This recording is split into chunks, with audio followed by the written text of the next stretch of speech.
virtual reality tracks your physical movements and redraws a scene, which we call rendering, based on those movements, and then displays new perceptual information to the eyes, the ears, and the skin.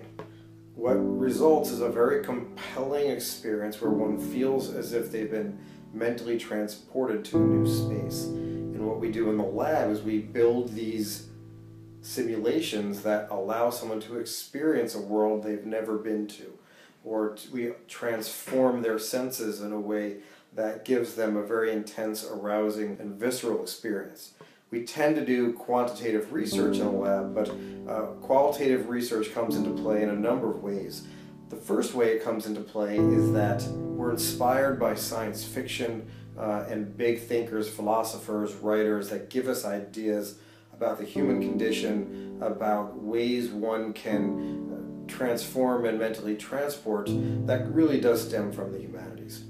Now, if you look straight ahead, you will notice that there is a fishing net drifting along the bottom of the reef.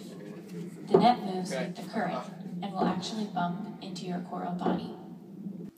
The second way that we interact with qualitative research is whenever we run a large-scale quantitative experiment, we always engage in a qualitative phase first, where we build a world and put a few people in and have them open-ended explore. We use interview techniques, and we get a sense of what that experience means and how it might inspire them when they're inside. So in this sense, we actually use a qualitative research as a technique to give us some insights on how to conduct our larger quantitative studies.